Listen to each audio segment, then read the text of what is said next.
Bismillahirrahmanirrahim. Assalamualaikum warahmatullahi wabarakatuh.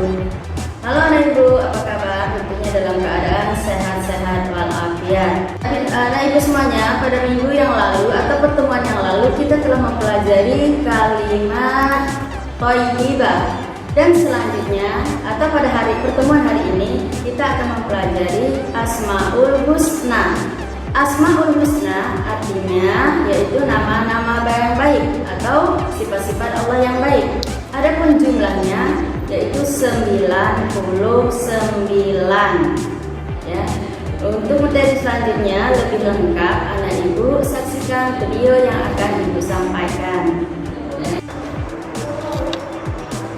Baiklah anak ibu, kita akan memulai pembelajaran kita yaitu Asmaul Husna.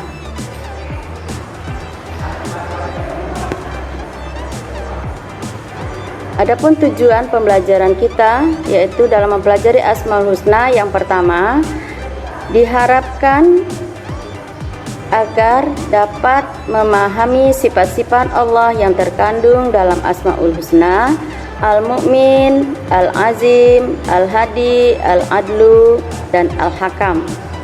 Tujuan yang kedua yaitu diharapkan kepada siswa agar dapat melafalkan atau mengucapkan sifat-sifat Allah yang terkandung dalam Asmaul Husna: Al-Mu'min, Al-Azim, Al-Hadi, Al-Adlu, Al-Hakim, dan artinya.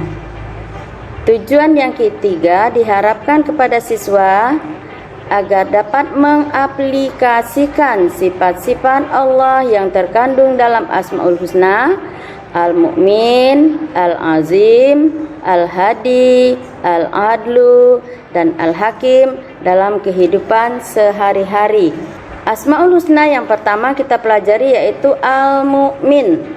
Artinya Allah yang maha memberi rasa aman. Rasa aman dapat dirasakan manusia apabila mereka terlepas dari penderitaan atau dari musibah atau dari ancaman dalam kehidupan sehari-hari setelah kita meminta perlindungan atau pertolongan dari Allah. Oleh sebab itu, sebagai orang yang beriman kepada sifat Allah Al-Mu'min, yang harus kita lakukan apabila mengalami hal-hal sebagai berikut: sebaiknya segeralah kita meminta perlindungan dan pertolongan kepada Allah. Yang pertama, ketika kita terancam bahaya. Yang kedua, ketika kita sedang diserang penyakit hati seperti rasa malas, dengki, dendam, dan lain sebagainya. Selanjutnya, ketika kita sedang terancam musibah, misalnya yang sekarang kita alami yaitu COVID-19, kita mintalah perlindungan kepada Allah. Dan yang terakhir, ketika kita sedang terancam kelaparan dan ketakutan yang berlebihan. Yang kedua yaitu sifat Allah yang terkandung dalam Asmaul Husna: Al-Azim. Artinya Allah yang maha agung.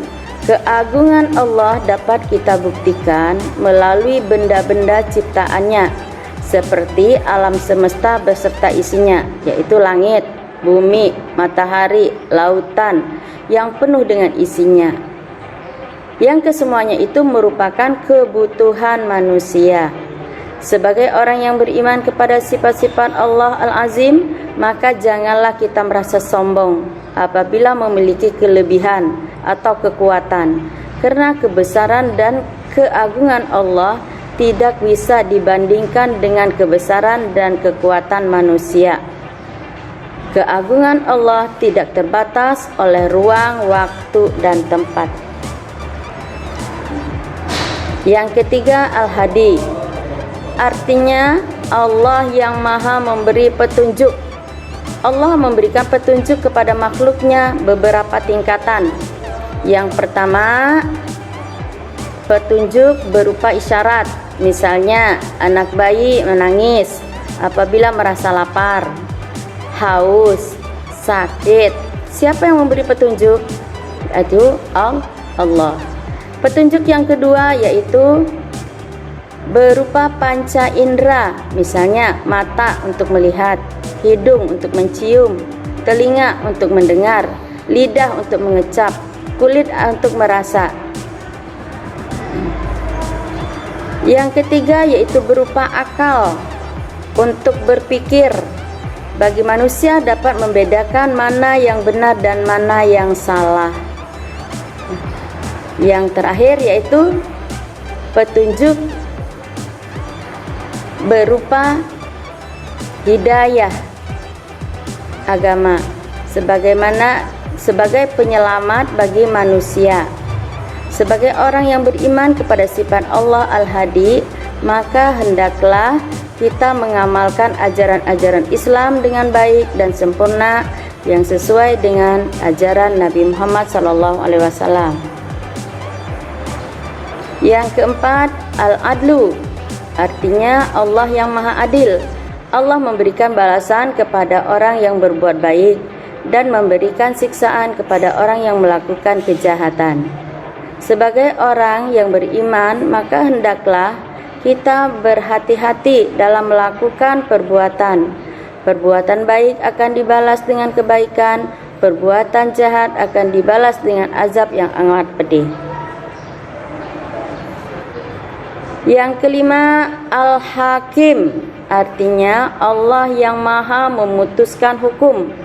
Hukum-hukum yang ditetapkan Allah dalam hukum syariah, Allah memberikan balasan yang setimpal bagi setiap usaha yang kita lakukan. Sebagai orang yang beriman, kita harus menerima dengan ikhlas hukum-hukum yang ditetapkan oleh Allah, sebagaimana firman Allah yang tercantum dalam Al-Quran surah Al-Zalzalah ayat 7 sampai 8. Demikianlah, mohon diperhatikan anak ibu, jika belum paham dengan apa yang ibu sampaikan, lihat buku pembelajaran akidah tentang Asmaul Husna. Nah anak ibu cukupkan sampai di sini dulu pembelajaran kita pada hari ini. Mudah-mudahan anak ibu dapat memahami dengan baik, dapat mempelajari dengan baik, sehingga dapat diamalkan dan diaplikasikan dalam kehidupan anak ibu sehari-hari. Ibu tutup sampai di sini. Assalamualaikum warahmatullahi wabarakatuh.